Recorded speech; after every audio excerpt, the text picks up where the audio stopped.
Welcome, everybody. This is again an IPI pre-flight, and today we have 4 speakers. So let me introduce Dr. Martin Freundt from Cadis Engineering, and he will start with our very first presentation today. Thank you very much for having me here. I'm going to present for Cadis and for Manz. That is something new, and I will come into later why we do that and how we hooked up there.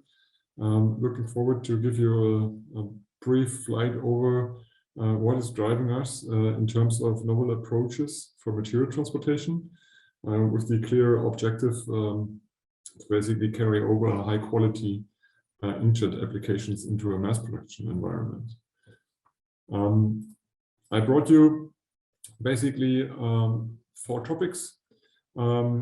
The story behind Cadis and Manz, that you get an idea of why I'm presenting here for Cadis and for Manz. Talking about direct-to-shape challenges and targets we have, and basically our solution for the material transport system. To give you a first glance of what we are doing there, we have those the teaser video, which you probably might have found in LinkedIn. Which is a little illustrating what Cadis and Manz are going to do, what endeavor we are working on. It's basically printing on parts. So not sheets, no web material, basically going for individual pieces and enabling us to basically print on those as direct-to-shape applications. With the context of Manz adding the handling capabilities, and material feeding know-how, and Cadis as being the partner for single pass and as well multi-pass applications, enabling such ink layer developments and technology transfer to full automated production systems. These being functional, decorative aspects, and for sure could later be functional printing applications. The core topic is I'm talking about printing on parts, and that's what Cadis and Manz signed up for, to join forces to enable to print on part surfaces, whether it's flat material, whether it's 3D surfaces, whereby Cadis is the expert for printing technology and the print engine designs, as well as all infrastructure related to that. And Manz is basically coming from a role as system integrator. And we are at Manz quite used to do mass production solutions, always including material handling. So we are the ones being used to load and unload machinery, doing processing on parts, and merging that is basically the next step we are looking for to get it into mass production. Cadis, and everybody probably would have expected this slide set in terms of shape and design. As everybody knows it from the past, is working on the print system part, where those are print engines, whether those are custom designed machineries. It's a lot of spectrum there, from decorative things over to getting into functional printing applications. Probably for most, Cadis is a name well known in the industry. Manz is coming from a different background. We are an automation company. We did always do material handling. We always work with inspection systems. We have a lot of expertise in laser processing, and even have some subsidiaries in Taiwan working with wet chemistry in different markets, from automotive industry over electronics, everything which is related to battery manufacturing, energy related, or even battery production, and some medical applications. As Manz, we are located worldwide in different subsidiaries with about 1,400 people. We are kind of a medium-sized automation company. Together with Cadis, we are basically transferring that footprint and the capabilities of doing 24/7 mass production solutions to direct-to-shape printing applications. Challenges of direct-to-shape. So kind of where we need to start, what is new about it? The conventional multipass having the unproductive movements, as everybody know, the continuous motion of the conventional single pass printing. Basically key in all those projects we discussed for direct to shape applications is that limiting of the printhead motion in multi-pass printing. This is really in conflict with what we want to do for mass production. Looking into that more detailed, basically the conveyance system is always the bottleneck. You have high precision needs in order to do the color fits properly underneath the printhead. If you look into direct to shape parts, you often have problems. You can't put them on a conveyor belt. They are tilting, they are wobbling, they are not really shaped in a way that they should be. So they are not compatible with the conventional conveyance systems. And for sure, whatever we do, if you go for single pass especially, you do want to have the print system utilization very, very high so that you have a productivity and cost of ownership, which is beneficial. Targets and defining targets. I want to talk about the challenges first, whether it's the unproductiveness of the shuttle, if you go for a lab system, whether it's feeding parts individually, which is probably as well very unproductive, whether that's the challenge of having something discrete loading, and you basically want to run the system as a roll-to-roll productivity, but those are single parts. That is not a roll-to-roll and not a web process. Parts cannot be holed, parts are limp. They have to be held in shape in order to print. That all comes down to the missing ability to fixture parts. You have various formats. One part is not like the other. It's not like the roll width we are talking about. It's about the three-dimensional shape of a part. We have limited accuracy of conveyor systems, which can hit us. We have a limited ability to endure heat. If you have water-based inks, you're going to dump a lot of heat into the system in order to dry.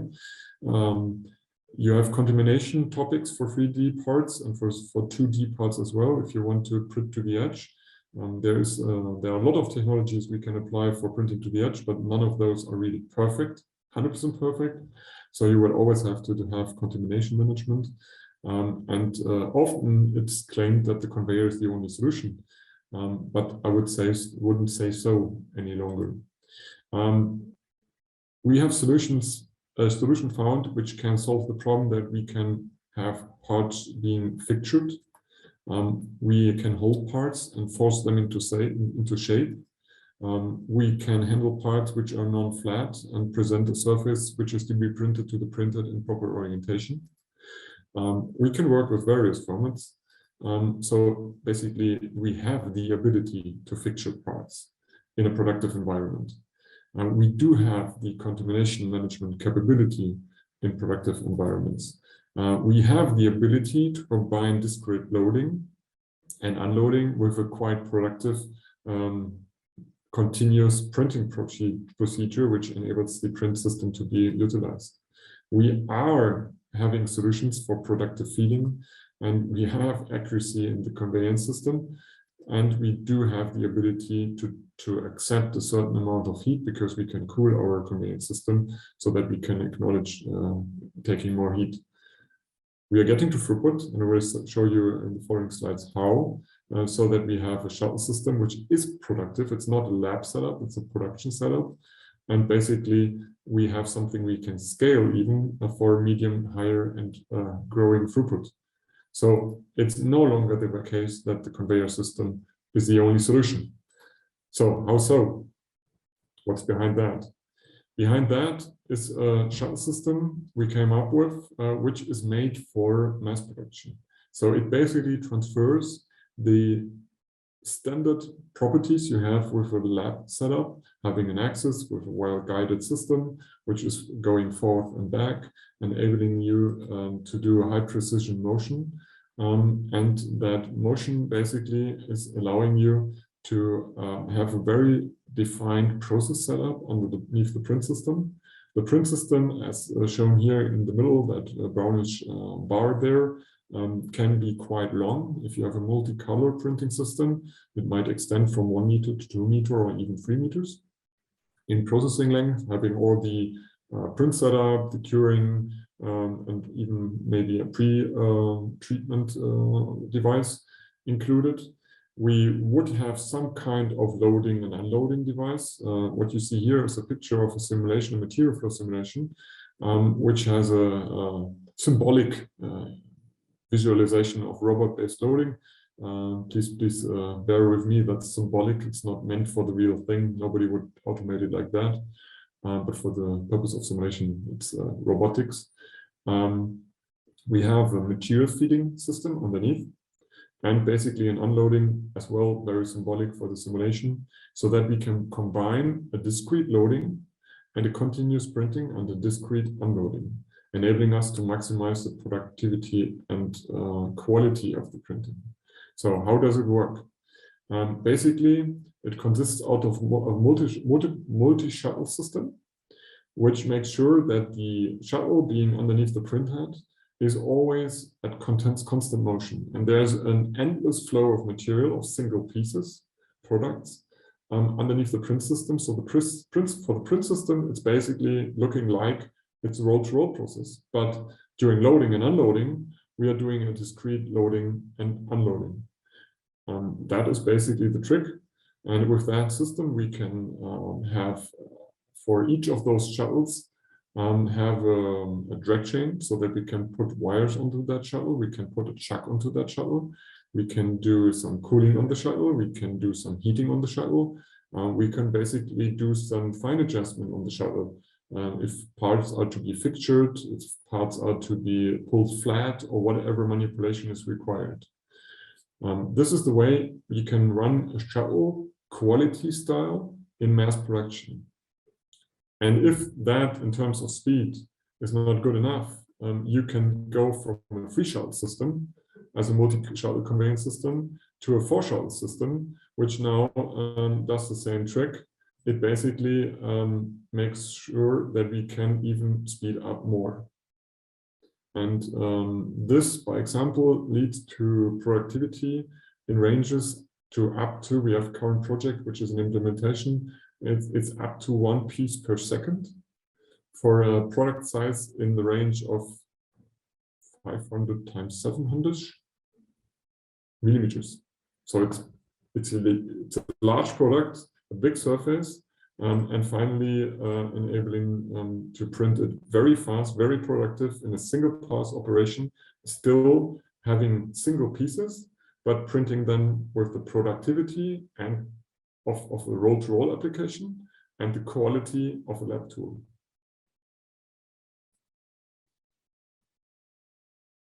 To summarize, what we do is basically having solutions for digital printing for direct-to-shape. We can have the whole solution out of one hand, whether it's ink delivery system, which is integrated, the print engines being integrated. We have custom printing applications. We have the ability to tailor and customize the processes for mass production, which is mandatory to do. And we have a solution for high productivity material transfer, and is for sure to support with all the loading and unloading, which is always product specific, but that's basically the core business Manz is providing to that part, so that we now have the ability to go for a full solution on part surfaces and transferring what was done in the lab prior to a mass production solution. Having a big step forward, and with the new approach of doing material feeding, we can accomplish a lot in terms of new product designs, new product applications. What we learned in the past, even some customers come up with new business models once you have the ability to run a lot of parts, even with variants through one machine. High productivity ability, which you can add there, and still being able to do that 24/7 with the robustness of a mass production machine. And for sure, the future might be, and that's the vision we have there, what's today being assembled, might be printed on a layer tomorrow, based on the fact that we are now talking about printing on single pieces with decoration. But once you start printing with functional surfaces onto parts directly, a lot of assemblies might be obsolete and could be replaced in future by a printed layer, which might be decorated to be covered up later on, so that what today is an assembly, and that's our core market Manz came from, might in future be a printed layer on the surface. And that's the very exciting future we're looking for as Manz from the mission point of view, and Cadis from the ink development and process development part of view. Thank you very much for your attention. I'm looking forward to your questions after all the presentations are done. Thank you, Martin. For the audience, if you like to post questions, it's possible via the Q&A, and please let us know for whom the questions are. Next speaker up is Rachel Lee from Fujifilm Ink Solutions. And yes, our second presentation, we start now. Right. Thank you, Peter. Today, I'm going to discuss what are the key factors advancing digital printing growth.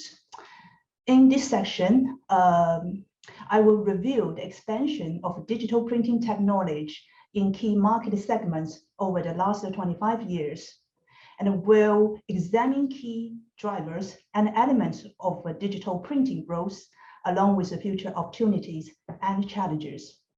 But before start, I would like to take this opportunity to have a very brief introduction of myself and our company. I'm a segment marketing manager responsible for leading market strategies and activities in the textile, sun and display, and industrial market at the Fujifilm Ink Solutions Group. Fujifilm Ink Solutions Group is a global manufacturer of the higher performance inkjet inks and pigment dispersions. We partner with OEMs, converters, brands, ink formulators, and co-suppliers to develop digital solutions together and maximize their success with inkjet.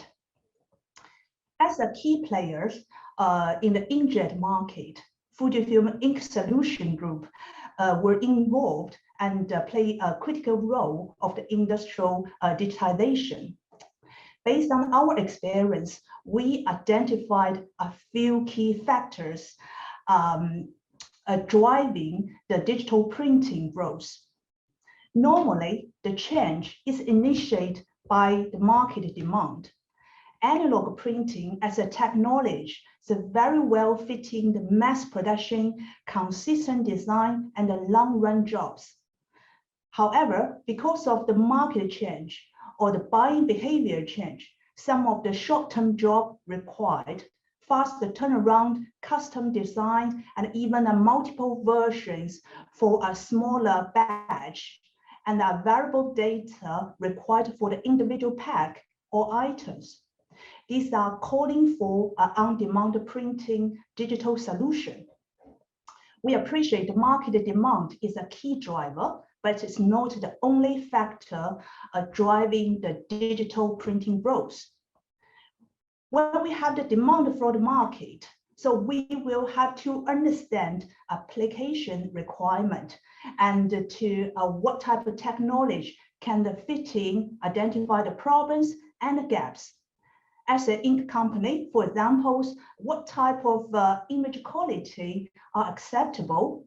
What's the requirement for the cover performance and the functionality we should be considered? There are also speed in process, compliance, cost in use are all very important parts as the part of the technology package. Ink as a core components cannot work on its own. To deliver a digital solution, then we will have to work with other key technology providers.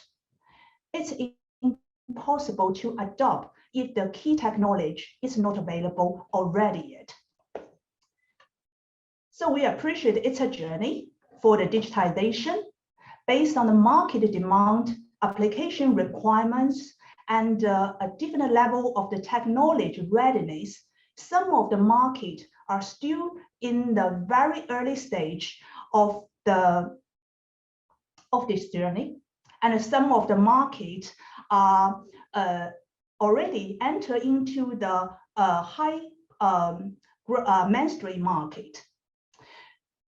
But we also realize some of the market has successfully adopted the inkjet or digital technology into their applications.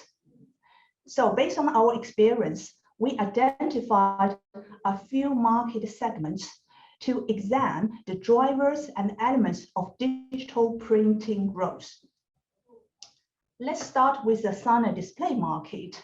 Obviously, inkjet has been widely used in this market. Nowadays, it's about 85% of the prints are printed by inkjet technology. But when we look at the whole history, we realize actually this market gone through a long journey.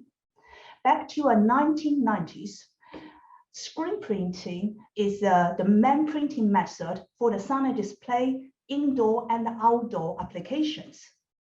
However, because of the market change, some of the short-term job required for fitting into a seasonal or regional promotions.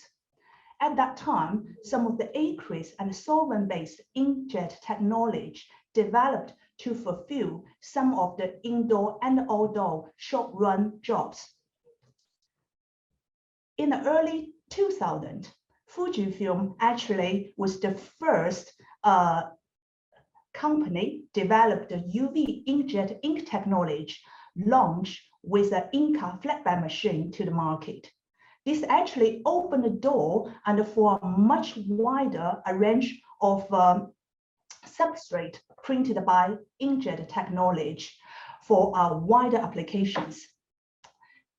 In 2010s, HP launched a Latex Technology to be a better alternative to solvent and eco-solvent technology. At a similar time or period, UV and UV LED as a popular technology applied onto a flatbed as well as a roll-to-roll application. This technology started to take share from the solvent-based market. So the digitization journey in the sign display market actually is also a journey of the inkjet technology evolution. There were multiple ink technology developed to fulfill different applications. The development of the printhead technology, actually from the large job to a smaller job, from the binary to grayscale, offer a much higher image quality, much better speed than the screen. So from the printing system point of view, there are the flatbed, roll-to-roll system, and even hybrid system to fitting the different purpose and applications. A lot of people talk about the sign display is a quite mature market. But actually, from the ink perspective, we believe lower energy UV LED curable inkjet ink technology still has a big potential to grow and will continue taking shares from the solvent-based and the screen printing market. Moving on to the textile direct-to-garment. Actually, this is a quite similar story. Screen printing is the main printing method for such application. But because of the growth of e-commerce and personalized design and on-demand printed on the individual T-shirt and the next door delivery are all calling for a digital solution.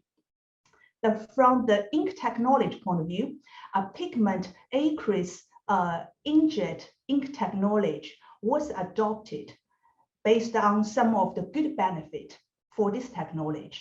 For example, this technology can apply onto a much wider range of the textile substrate, and easy to dry and the fixation without washing required. Together with the available printhead technology and the hardware technology, it actually leads the digitization of the direct-to-garment market from the entry-level desktop inkjet printer to a much higher speed, higher productivity, multiple bed inkjet printers. We believe this market has a great potential to grow in the digital. So from the ink perspective, apart from the direct-to-garment, we also believe because of the benefit for the pigment aqueous inkjet technology can expand the application into a direct-to-fabric for the home textile and the fashion application in the textile market. So we have picked up a couple of examples already about the digitization in the screen printing market. But actually for the analog printing, what about other analog printing method which might require much higher image quality, higher productivity, even higher functionality? So actually, we think a label market is a good example for us to explore further. There are two main analog printing methods. Flexo and the offset are both a popular printing method in the label applications. But again, because of the demand from the market for some short-run jobs and requirement for variable data printed on the individual label or a custom design requirement for a seasonal promotion, the digital solutions are required and for the label market. But actually, HP launched indigo machines and with electrophotography technology as a digital solution and for the label application. This technology actually can print very high definition graphics to match offset color tones, but the limitation is on the print speed. Follow up a toner-based or electrophotography technology development. Inkjet as another digital options has got a good achievement from the technology side. For example, the higher resolution, higher frequency thin film printhead developed, along with a higher speed UV inkjet ink technology for a single pass application, provide a good inkjet solutions and to fulfill the label application requirement. So the UV inkjet technology actually can deliver at very high definition images at a quite high speed. This technology can match UV flexo ink lay down and also offer environmental durability without lamination. The low migration UV inkjet ink technology can apply onto an indirect food contact applications. So we believe from the ink perspective and the technology perspective, UV inkjet as a digital technology will become most popular in the label market to fulfill the application for the short-run jobs. Moving forward, apart from the market demand for the short-run, faster turnaround custom design, we also realize digital printing is a more sustainable technology will be required for a wider industrial segments to reduce the waste, to reduce the stock and the footprint. However, we also realize when enter into an industrial application, the challenge and the application itself, the whole process will be more complex. As the ink company, ink is the core components will direct contact the substrate and will be a part of the final product. So apart from the understanding for the application during the printing stage, we will also need to understand what's happening before the printing and the post-printing process as the whole solution. But again, as an ink company cannot work on its own for a more complex application for an industrial usage, we would have to work closely, collaborate with the key technology providers as a project base to deliver the exact digital solution to fulfill the final application requirements. So we believe actually digital has a great potential to grow in the future, but we also believe digital won't be able to replace the analog printing completely. Each technology has its role to fulfill a market demand and a specific application requirement. As a result, in May, the IPI conference, we will have a couple of technical colleagues to share with you their insights, how Fujifilm ink technology apply onto digital and analog applications in the key target markets. In the meantime, if you have any questions, please feel free to contact me. Thank you. Thank you, Rachel.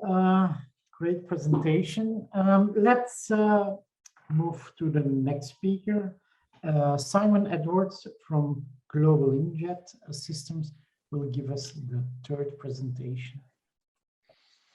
Well, thank you very much for the opportunity to give this presentation. My name's Simon Edwards. I am in charge of the software business development and product manager for software at Global Inkjet Systems. Many of you probably know Global Inkjet Systems are one of the leading suppliers of drive electronics, ink systems, and software for driving data paths for digital printing machines. And today what I want to talk to you about is how you achieve very high performance applications, and in particular focus on the software and the hardware integration. Probably a little more on the software, because this is an area which a lot of people are, I guess, less knowledgeable about, of how you actually develop and create software which will in fact drive the high-speed hardware applications that many of the industrial inkjet applications require today. A typical printing system has a lot of different components to it, and on the surface they look relatively simple, but when you get deep down into the, I guess, the mechanics of how inkjet print heads work and some of the problems that can occur, then there's a lot of complexity that needs to be managed in any of the printing systems, whether it's a direct to shape, 3D printing, fabric, ceramic, single pass, multi-pass, whatever the case may be. They are very complex things. And so the tight integration of software and the hardware is absolutely pivotal to producing both a good performing machine as well as one that has very high image quality. Some of the other speakers have touched on the issue of image quality for digital printing. There's obviously an ambition for digital printing to be similar, if not almost identical, to analog printing, which is quite a challenge, because one of the opportunity areas is in fact where digital printing can augment the analog printing technology that exists today. And that sets the scene for quite a difficult challenge. If we look at the factors that affect print quality, they're numerous. This slide is very busy on purpose because there's a lot of different things going on here, ranging from the inks, obviously, which are quite complex, through to substrate performance and surface energies. We're doing things like how encoders work and product to text systems, how the transport system works, print head dynamics, and then of course there's the software layers. So all of these interplay, and when we look at what happens in the field in terms of problems, these are some of the top areas that we see people having major issues with. Each of these are controlled by either some software configuration to configure hardware, or the software and hardware has to have some intimate knowledge between the two of them to be able to produce a working system. So software and hardware integrations. So software can do a lot in terms of correcting for some of the hardware errors. Some things are impossible to resolve, but there are many things that software can. I'll touch on that later in the presentation.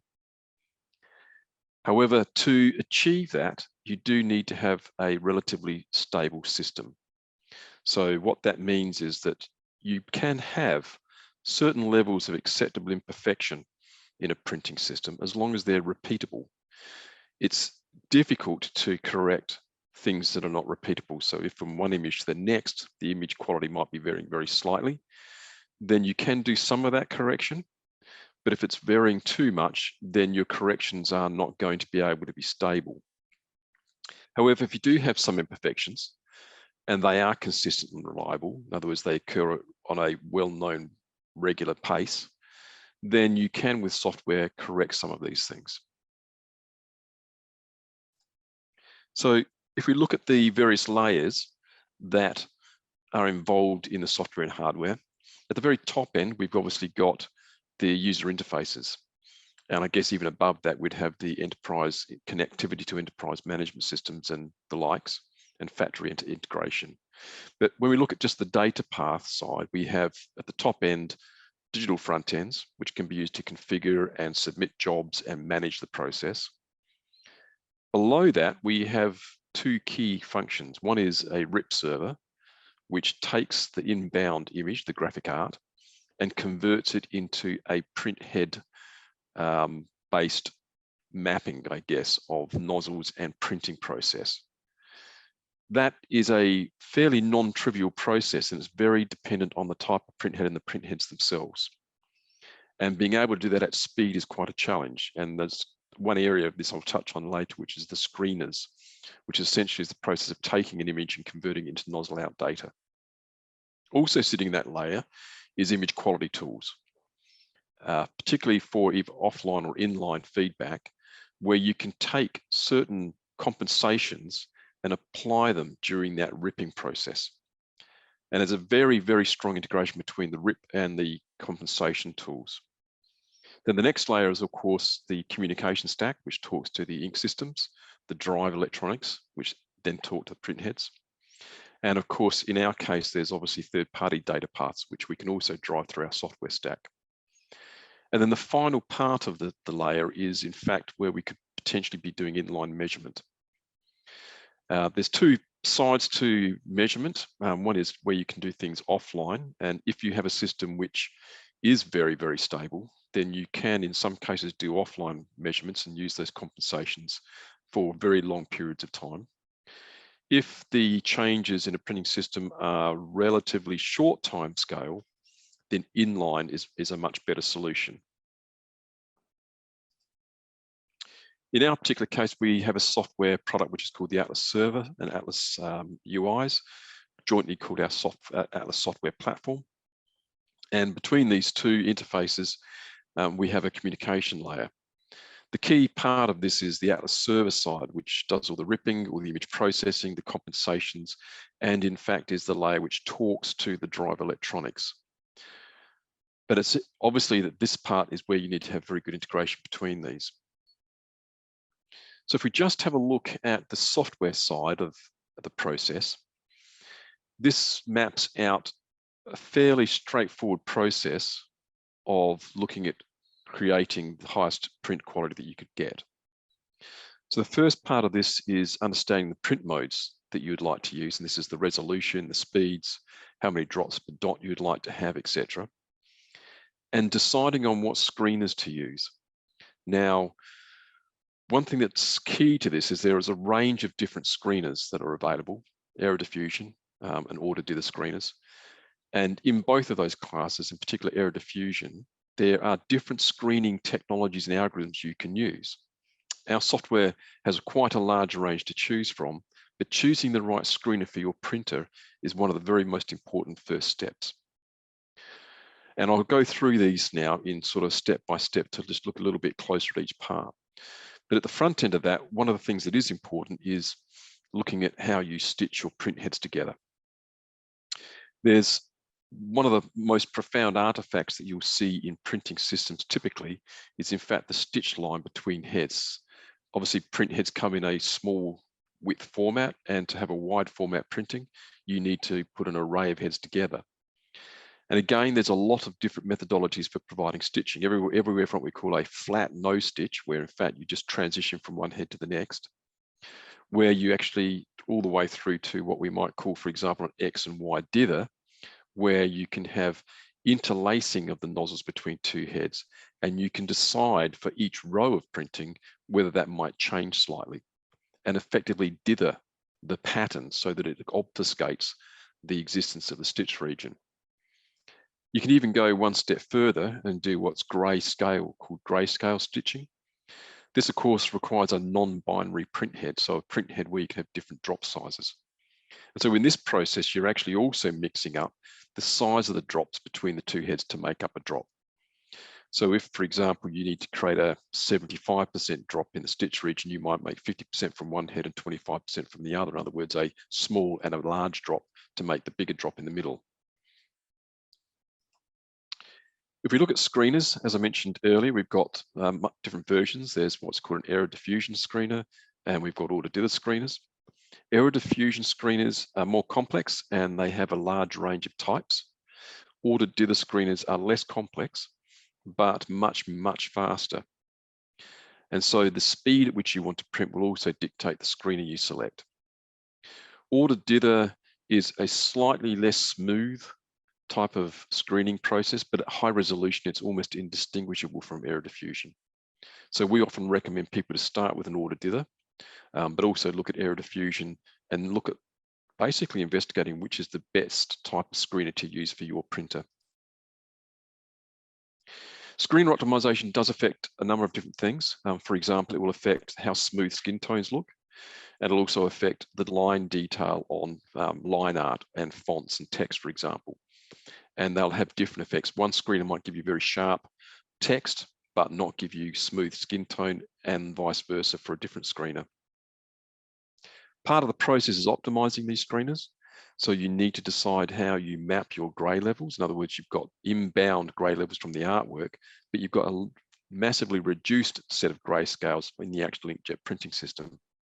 And you can choose how you mix up the drop sizes between those gray levels to produce the pseudo grayscale output. And again, it's a quite an important area to understand because you can significantly change how smooth your contours look and how the transitions from grayscales move through that. Linearization is the next step. It's very critical. It's the idea of making sure that your input gray level and your output gray level for each color channel is linearized, it's linear.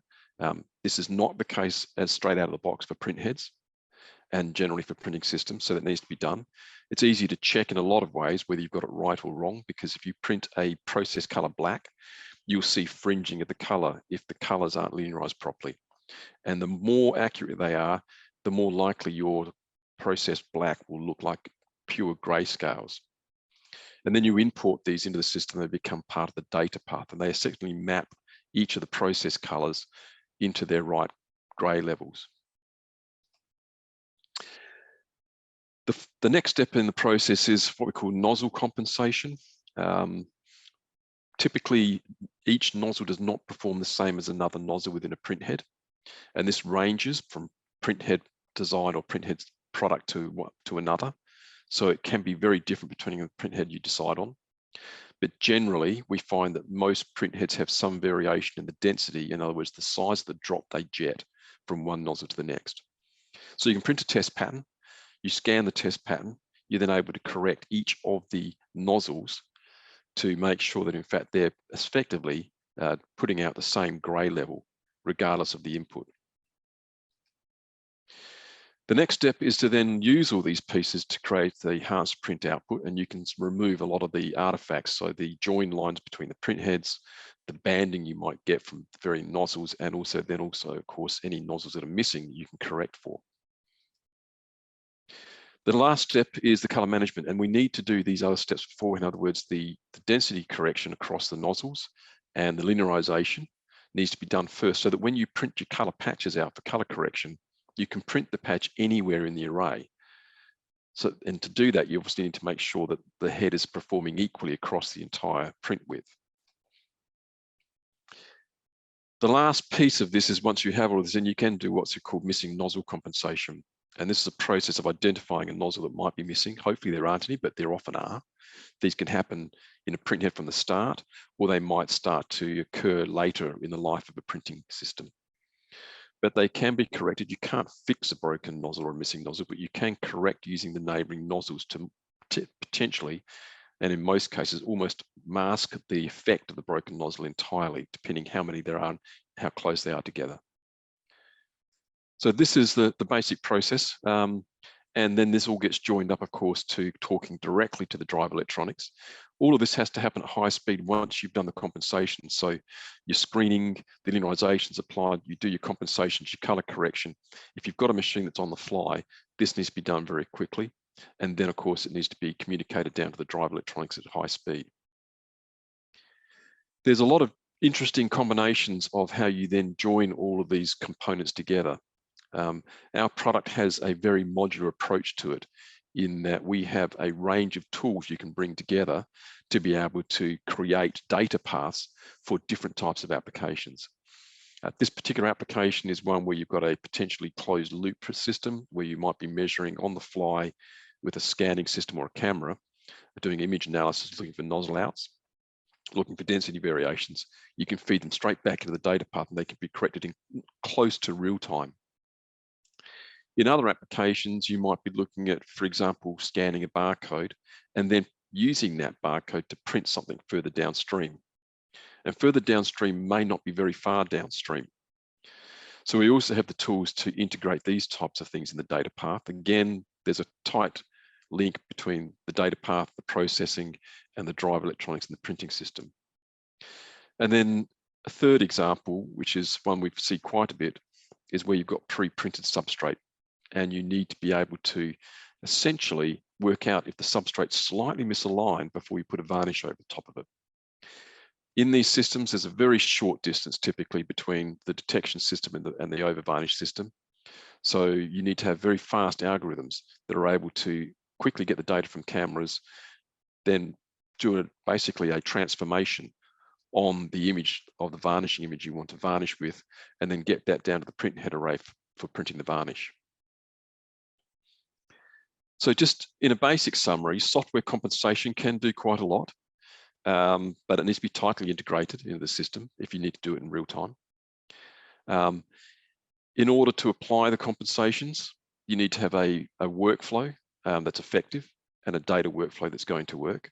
Some corrections can be done offline, some can be done in real time. It just depends on what you're trying to do and the performance you're after. But also I wanted to highlight that human observation should never be dismissed. So one of the things we always try to promote with people is to make sure that if you can, think about good test patterns to look at and analyze and work out exactly what's going on with your system, so you can actually work out where to apply the corrections or where to make modifications or improvements, understand where the problems might lie. And so just finally, in summary, bringing all the pieces together between the RIP systems, the data control, the user interfaces, diagnostic systems, real-time compensations, all very important, and having a consistent platform to do that's key. At GIS, we have a complete integrated platform. It's a seamless system for doing this. And we will be at IPI, and I'll be there. So if you're interested in these things and want to talk about them more, by all means, please come to our booth at IPI, and I'd be really pleased to see you and have a discussion.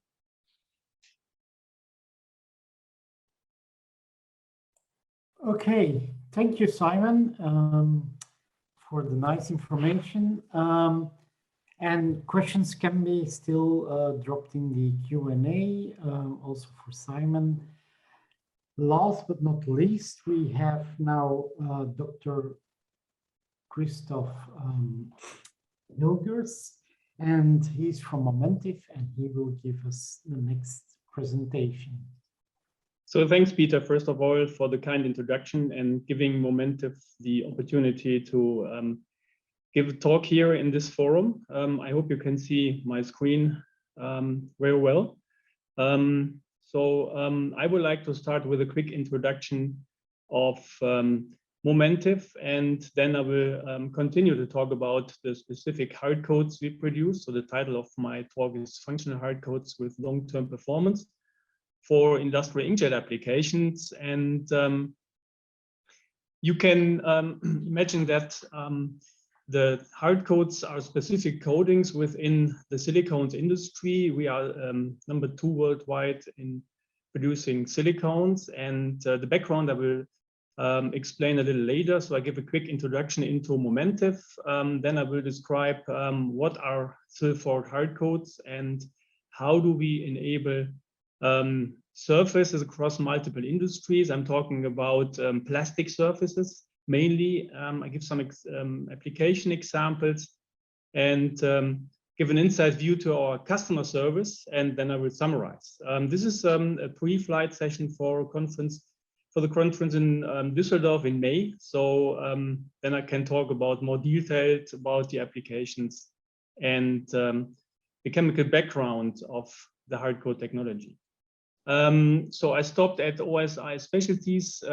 So after all the mergers of Toshiba and Bayer Silicones, OSI was acquired, and finally Momentive acquired KCC Silicones part. We are now owned by KCC Corporation, and yeah, our company has a revenue of $2.3 billion, and we have over 4,000 customers and are operating in 20 plus countries, as you can see. And our portfolio consists, as a typical silicone company, from silicone products which are used, for example, in this polyurethane foam applications, tires, specialty silanes, silicone encapsulant, as you can see here, and specialty healthcare products, but also adhesives, headlamp lens coatings. These are the so-called hard coats I'm talking about later. And we have some core silicones and intermediates. These are silicone oils and fluids, which are used in a general industry. And now I talk about the so-called sill-forward hard coats, our portfolio, and the aim is to enable surfaces across multiple industries. And now you can see the applications for our coatings, which can be applied by digital printing technologies, and that's the topic of this presentation. And our main field is automotive coatings. As I mentioned before, these headlamp coatings, that's one of our core competency, that we provide up to 5 years outdoor weathering, Florida, Arizona. But also we have super hard coatings for this grocery stores, for the refrigerators here, for the transparent doors, sheet applications, automotive interior applications, display, and so on.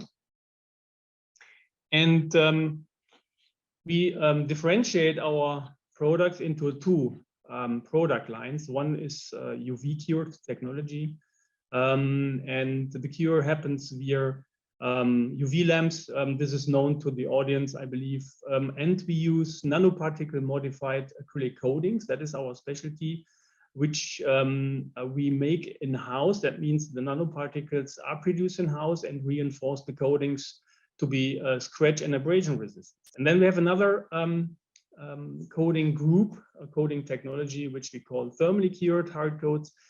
These are 1 or 2 layer coating systems, and these are purely thermally cured, as I mentioned before, between 90 and 180 degrees Celsius, and these are cross-linked polysiloxane resins, or soil gel products. And with that, we can provide weathering resistance, scratch abrasion resistance, chemical resistance, and optical clarity. And typical process parameters are flow, spray, dip coating. But more recently, more recently means since approximately now 9 to 10 years, we are also developing our coatings for digital inkjet printing technologies, which I will introduce to you now in the next slides. And more to come then on the conference in Düsseldorf, where we talk about more the inside of the chemistry and the applications. Yeah, of course, we selected digital printing because customers asked us to selectively print and make a structured printing of our coating on their substrate. The substrate can be PMMA, polycarbonate, but also inks. So that is, of course, where the inkjet technology is coming from. And we see some negative side effects by the conventional spray coating because of the overspray. But on the other hand, digital printing applications are sensitive to viscosity variations. And of course, particles cannot be easily printed via inkjet heads, although there are some technologies out there which allow also to inkjet particle containing coatings. And yeah, here we have a high amount of overspray, and here we can definitely do a more selective and structured printing. And yeah, that's our portfolio, and all these coatings are digitally printable, and we have applications, as I can show to you later, and also more on in Düsseldorf in May. And we have super hard and scratch resistant coatings which are applied for optical applications, electronic devices, but also as an intermediate and slightly weathable coating technology. We provide systems that can be applied to interior parts of automotive in automotive applications. And we have more weatherable coatings.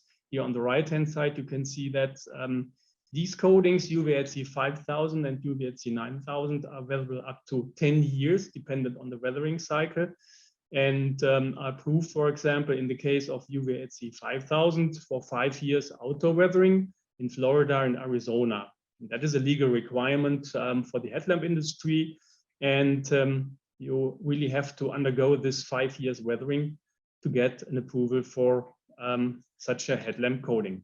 And of course, one can imagine if the coatings are stabilized with UV protecting additives, of course, the abrasion resistance will suffer a little bit. And to the other side, if the coating, when the coating is extremely scratch resistant, then of course the additive package is another one, and then of course the weathability is also suffering. So that is something which has to be balanced out. And here you can see a non-protected polycarbonate substrate. For example, polycarbonate is widely used in the automotive industry and very sensitive to yellowing and scratching. And you see that if a polycarbonate substrate is coated, for example, with a digital printing process, you can keep the transparency and also the color constant, and that is necessary in the case of automotive exterior parts, because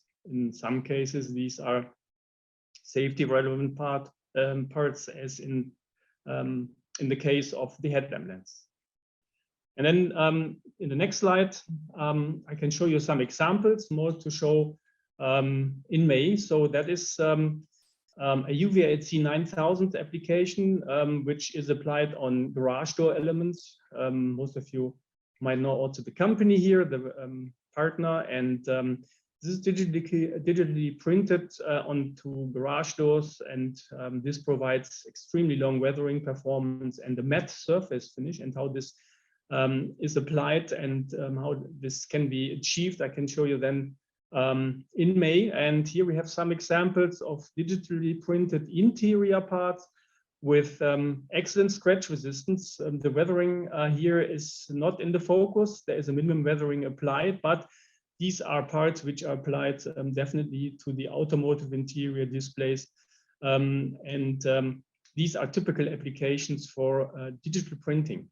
And we have the coding capability in-house. We have a small digital printing machine, but also have partners where we can do some line trials. And we have to apply IR preheats because our coatings, the majority of our coatings, this contains solvents. So that is a little drawback, but this is used to our customers, and customers can deal with that. And in the case of the UVHC coatings, we provide the UV cure via standard UV lamps. We can also provide a climatized clean room, class 6, ISO 6, and can support customers, and also do, for the case that extremely clean conditions are required, we can do also the printing process in our clean room. And with that, I would like to summarize and give an outlook to May for the conference, which is following. And we can deliver UVHC and thermally cured hardcoats, so-called sol gel coatings, which have extreme scratch resistance, but also have a high weathering performance. Customers do approach us because they would like to apply these kind of coatings with a inkjet process. Inkjetting with our coatings is possible. We have developed coating for inkjet processes, especially for long-term weathering. And yeah, I'm happy to ask and answer some questions after the talk. And finally, to summarize, we can offer high scratch and abrasion resistance, protection, and long-term weathability. We can also offer glossy and matte finish, and we can deliver technical support to our customers. And with that, I would like to finish. Okay, thank you very much. So now we have had all our presentations. Let me see, I see already one question, which is a direct to shape question. And what is the most prominent challenge in direct to shape inkjet printing, and how does changing shape of the object constantly for different SKU will affect the productivity of the production? I presume that that's probably directed to me. For Martin, yeah. I'm not sure that I have fully grabbed the question, but let's start with what is the most prominent challenge in direct to shape inkjet print? If you want to print on different surfaces on a product, you are going to be forced to present either the product to the printhead in different pose, or to manipulate the printhead, which is a challenging thing to do in order to change its position relative to the product so that you have decent printing conditions. That is, I would say, the biggest challenge, to do that manipulation and to basically process the data in a way that you can still print good pictures. And that's probably an outlook on what we can discuss at the conference. We have a few things on the software side to solve those, to come up with decent quality despite strange motions. And okay, thank you. How does changing the shape of the object constantly for different stock keeping units will affect the productivity of the production? So it depends on, you either can do some fixturing, which you can put onto the shuttle so that you change fixtures. What one can imagine to do, because we have the ability to do so, is that we put some convertible fixtures onto the shuttle itself, so that you can, in a certain range of variations, adapt to the product to support it at the particular locations which are suitable for that. So this is basically a very difficult answer, which always has to be handled within the product discussion. At Manz, we are used to design production systems which are working with different product versions and variants. We did that a lot in the past, even to come up with generic workpiece carrier systems and things like that. But it only can be perhaps reasonably answered if you talk about a specific project. Mm-hmm. Yes, indeed. I have not received any further questions. Maybe I can, for Martin, because it's one of the things we organized in the past as ESMA, the direct container printing. Do you feel that there will be, for different shapes, more optimization for quick adaptations of the print and towards certain shapes, or do they traditionally work within certain shape regions that you say that's more than enough if we can adapt to that already? The standard shapes like cylinders or something like that's not really direct to shape kind of. It's a more complex flat area if you see it from the data point of view. The interesting part really starts if you have basically bended surfaces in 2 dimensions, because then all the geometry goes into deformation of your print picture, and you do have to do a lot of math in order to generate the print data, which in the past was a huge obstacle to do so. But that is quite feasible. So we basically can simulate the printing process in a way that we can fix that problem, kind of fix everything which is reproducible as an impact on the printing process. And that opens a lot of opportunities to go for interior and exterior design parts, for example, where you might have really 3D shaped surfaces and not only a category of round, flat, block, simplified structures. Okay, meanwhile, we have a couple of other questions. What is the future of roll-to-roll printing, functional inkjet printing for printed electronics, considering the challenges involved in stability of nanoparticles, obtaining conductivity or printed inks? Yeah, a bit long and difficult question. I presume this is more for Momentive or? Yep. For us, it is really that we are not talking about printed electronics. It is really mostly transparent substrate made from polycarbonate, as I mentioned mainly, but also PMMA and also ink coatings, which have to be overcoated, and therefore the lifetime has to be extended. So in my field, I'm dealing with specifically scratch and abrasion resistance, and also with extended weathering and weatherability. So it's really a niche market. And we have, of course, in our company, experts which deal with, let's say, electronic materials. These are encapsulants, but in principle, there are different technologies used. So, for example, casting processes and so on. So typically, to talk about roll-to-roll, that's also a technology which can be used to apply our coatings, definitely, but not for electronics. And it is mainly for transparent substrates, for example, large sheets, films, and so on, the main application. So meanwhile, the question has been rephrased, and I think you gave a correct answer on this. And the question was actually for this roll-to-roll printing, printed electronics, conductive materials, nanoparticle inks, graphene, and so on. Maybe I like to add that, of course, printed electronics and roll-to-roll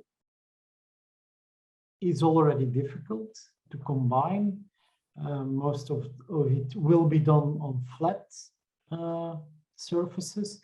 On the other hand, certain applications, and recently an article was shown, I think from Fraunhofer from Freiburg, and they did rotational screen printing for printing solar cells.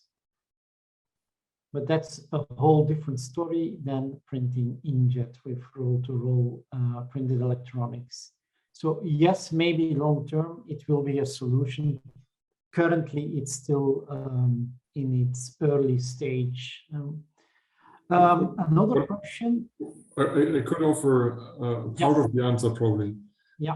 The challenge I see with all the functional printing is that we are going to talk about a complete different set of tolerances which you have to realize.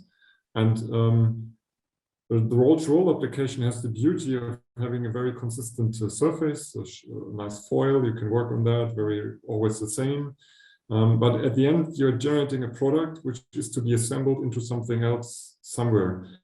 And me speaking with my assembly system head, I hate foils for assembly. They're really ugly to assemble. They're difficult, they're limp parts, they're difficult to process. So it is a kind of a bridge technology as long as you can't print the functional structure directly on the part. If you could so, you have a heck of problems, you don't need to care anymore about it. So once you're getting to printing directly on parts, you can solve the precision problem. Because if you transfer the parts not by a conveyor belt or roll-to-roll application, by a shuttle, you're in high precision capabilities. So you can do quite precise printing, for which is typically mandatory for functional printing. And you might solve the automation part, which is coming after you printed the product. But for sure, it's a big step to go, but I see a big jump in benefit for the end customer, for the application, once we can accomplish the combination of both. Okay. Thank you, Martin, for adding some extra. Last question. This is more global. May I know, does the hard coating is able to prevent dirt for architecture glass? So, and if it's inkjet printable or is it UV cured? We have in the moment activities in that direction. There are specific siloxane resin coatings that can be applied with some easy to clean effect. This is investigated and is clearly a target for the future. Those kind of thermally cured hard coats can in principle also be coated with inkjet technology. And for UV coatings, it's quite difficult because the chemistry is completely different. In that coatings, you have more organics, which will degrade starting from the surface, and then you have directly hydrophilization of the surface, and then the cleanability will suffer. But we are working on that topic as well. And let's say the inorganic coatings, the soldier coatings, that can provide itself cleanability or easy to clean effects. But these coatings are designed again for plastics, not for glass. So we have really a focus on plastic substrates and a little bit on metal, but that's our core competence, plastic coatings. Okay, that were all the questions. Here we come to an end. Here we present all the contact details of the different speakers if you like to ask them directly some questions.